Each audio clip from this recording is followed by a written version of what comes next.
The faffing around video. So I have been collecting the Stilton, leftover Stilton from functions, and been frying it and split out the fat from the Stilton. So the oil kind of comes out of it. As you're cooking cheese, the oil kind of comes out of it. So I've been doing that because I kind of thought I want to do something with the oil. But what we're left with is like a hard cake of like cheese residue. And I was kind of thinking I should be able to do something with that as well. It's really rich in umami. So I was kind of thinking, what can we do with it? And I was thinking, well, what I could do is, well, as you can see, the fat's starting to split out of that. So it's just a case of siphoning it off as we go. But it takes a little while. So, but the hard bit that's left at the bottom, I kind of thought it's rich in umami, and I was kind of thinking, and it did remind me of a little bit like anchovies. So I've got some anchovies. Yes, I've got some anchovies. So it reminded me a little bit of texture of anchovies, and then therefore it reminded me of Patum Peperium, which is gentleman's relish. So you put a little bit of that on toast with butter, and it's kind of delicious. And all it really is just anchovies and butter, if I remember rightly. The ingredients: anchovies, salt, butter, and then lots of other things as well. So I was kind of thinking, could we once we've got this, the hard bit at the bottom, and we've got all the fat out of it, can we take the cheese residue and mix it in with some butter and kind of like have a bit of a flavoured butter to it? Kind of, maybe. So we'll kind of see. So let's get our smoothie stand. Let's get a container. Let's be prepared. As always, I will use that. But it's pretty straightforward. You just fry the cheese, and it works with lots of cheeses. It works with other cheeses. I'm not sure if it works with softer cheeses. I suppose I really should do that experiment, but I don't think I can really be bothered. So as you can see, all the oil kind of wants to split out of it, and you're left with, well, as it fries a little bit harder, you're left with all this kind of oil that we just pour off and collect, just kind of like that kind of process. But it just needs to fry a little bit harder first. So maybe we'll get to that stage. Kind of mix it around, keep doing it, keep cooking it, and more oil comes out, splits out of it, and then you just pour off that oil, and then we're left with the whatever's left of the kind of cheese afterwards. But there we go. So that's what we'll do, and we'll get a little bit further and see when more of the oil is collected. I really probably should start the video as the oil had collected and me pouring it off, but you know, you kind of need to see all different parts of the process. But anyway, so I'll carry on doing that. We'll pour some oil off, and when I'm pouring some oil off, I'll show you me pouring the oil off. Oops, this is bad. Pull that that way. So turn that down a bit. It's starting to foam, and then we can just scoop off this bubbling fat from the top, and we're left with, probably need a bigger container. This is why I've always got so much washing up. But carry on doing this, scooping the fat off. The fat's come to the top, and all the solids are at the bottom. So we might be able to see without me having to get another container on camera.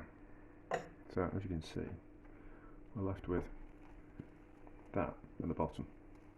So we'll carry on cooking it, moving it around, and that'll get a bit tougher, and we'll pour off more fat, and then we're left with like a solid disc of this cheese debris, which we'll see what we can do with. That's a better view of it. So we have poured off the fat from the top, which is all that stuff there. It's just a little bit foamy at the moment. A little bit more fat will come out of this, and you just kind of need to pour it off. So it comes to the top and it starts to foam, and then you just siphon it off as you go. There'll be a little bit of fat left in there. I don't know if any more will kind of come out. But then what we'll do is we'll just put this on a plate, let it cool down. So it's starting to foam on the edges there, so there's a little bit more fat coming out of it. I don't think we'll get much more out of that, but we'll just give it another fry, and then we'll pour it onto a plate, and we'll be left with like this that we're going to do something with. This is just the Stilton fat underneath. I don't know if you can see that as I pull away the foams. There's like a layer of cheese fat that's come out of that. You can see. So we'll let that go cold and not set, and then we'll use that for something. And then we'll do this. So it's kind of got a little bit of texture of anchovies, like with the bones with the anchovies. That's kind of what I thought. There's like a little bit of the flavour and the texture of it just reminded me of anchovies. So we'll see if we can get any more fat out of that, and then we'll let it go cold, and then we'll see what we can do with it. Right. So this is the Stilton, which is, so we've got the fat out of it, and that's what's left after we've extracted the fat. I'll show you the fat. It's quite impressive actually. If I can find it. Here we go. Yeah, so we get that fat, looks like butter that comes out of it. So that's that, but that's what's left, and this has that umami, anchovy kind of flavour to it. It's alright. It's alright actually. So let's see if we can grate it and add it some butter. There's 90 grams worth of butter there. Let's just see which grater we're going to use it on. I think that's going to be the best one. I want it kind of pureed. I don't know if this is a practical application for it or anything, or I'm just faffing about. I'm just kind of quite curious, and we'll see if it works. But I think it's going to be better left overnight. So it's certainly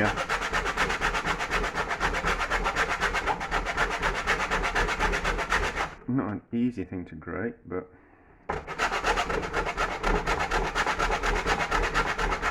I'm going to see how much we think we should add. So I'm trying to be quick because I'm going to use the. I'm doing something else at the same time as always. So 90 grams worth of that, and then that's a teaspoon, isn't it?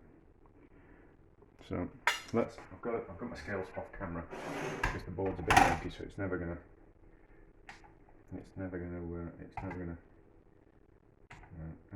Yeah, so the board's a bit wonky, so it's not gonna weigh things properly. So I'll turn that off. So there's 90 grams worth of butter in there that I've got, and then let's put in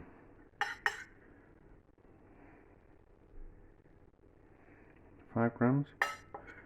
Kind of want the finer stuff really, but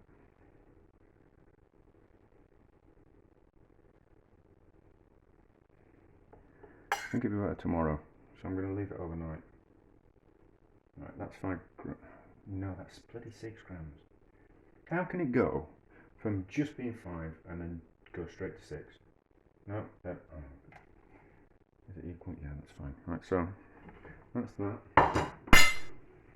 Mix this together, and then I'll have a taste of it tonight. I should use a bigger container, shouldn't I? It's going to be a bit of a pain to mix, but if it looks right, we might have to add a bit more. We don't want to overpower it, that's the thing. I've got some salt in it as well. So I think it'll taste better tomorrow. Just had a bit of chance to mix flavours into the butter. And we can always add a little bit more, can't we? If we're making like an anchovy kind of butter, it wants to be a bit overly salty. But I really should have used a bigger thing to mix it in, but not to worry. Maybe a better spoon. So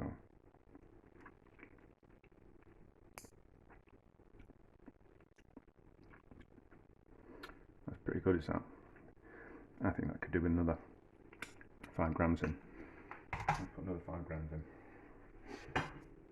So, I'll grate some more off camera. We'll pause and I'll grate a little bit more. You don't need to see me grating. Right, so that's 10 grams. So that's taking it up to 100 grams. So that was kind of like quite a umami kick, was that butter. I suppose really you just kind of, you could just say, well, why don't you just put in fresh Stilton into it, make a Stilton butter that way. But I'm curious about things, I'm interested, and if I'm extracting the fat out of the Stilton and I'm left with that husk, then it's a case of what can we do with that. And this, putting fresh Stilton into butter, it's going to be quite a shorter shelf life, whereas this will have a better shelf life. Right, so that's mixed. I think it'll taste better tomorrow.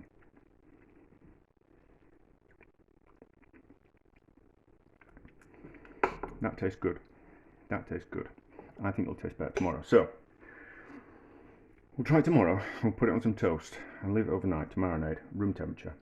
And I'm going to see how it is and see if it's improved overnight. But I think it will do. I think it will do. But I'm not going to do it now because I'm busy with something else. I just wanted to get this out of the way so it's ready for tomorrow. And then, because I think it's going to be better with a little bit of time just to kind of mix all together flavours. That's my thoughts anyway. And I'm a bit too busy tonight. So, laziness maybe? Right, so this butter has been out all night, which is probably not the best thing to do because it'll tend to go off, but I wanted it to, it's going to marinate better at a higher temperature. So room temperature last night was pretty good, but just longer in the fridge would do it. So let's have a taste.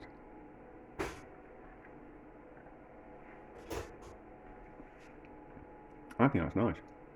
I think that's really nice. It's like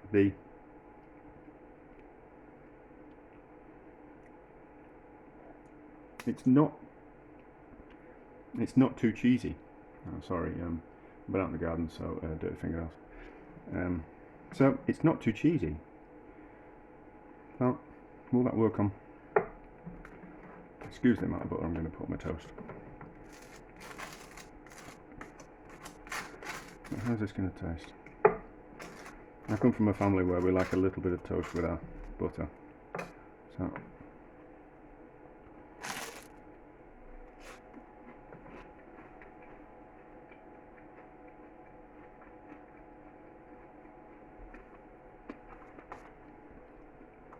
I think that's delicious. I think that's lovely. That, I mean, it's basically just a flavoured butter, and I've just not wasted a byproduct from something else I've been doing. That's delicious.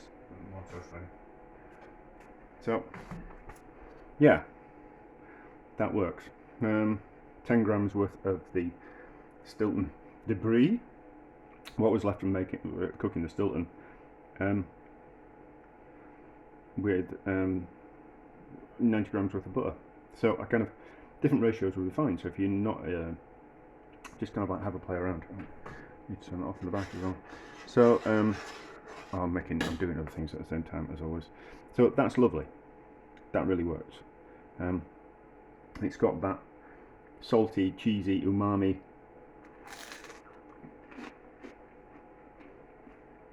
flavour to it, which is delicious.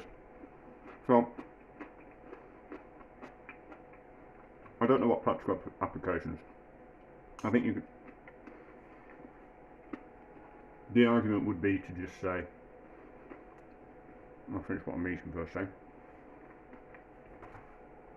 The argument would be just kind of, well, why don't you just put Stilton into the butter and make it Stilton butter? Yes. You know, if you weren't faffing around like I am, then yeah, that would be what you do. You just take some Stilton and you put it in the hand and you put it in the food processor, and what we call it, and puree it down with some butter and make some Stilton butter, and it would be lovely. But I sometimes find with Stilton it's got a bit of an aftertaste, and this hasn't got the aftertaste to it. It's got all the really nice bits of Stilton, apart from the creaminess, but you get that from the butter. So that's lovely. That's success. I don't know what use that is. I don't know what practical applications for people out there. I don't know what. It's a pointless video unless you're going to do what I'm faffing around with. But interesting all the same. and takes something that I was going to just throw away and turns it into something kind of quite amazing. I'm going to really enjoy that.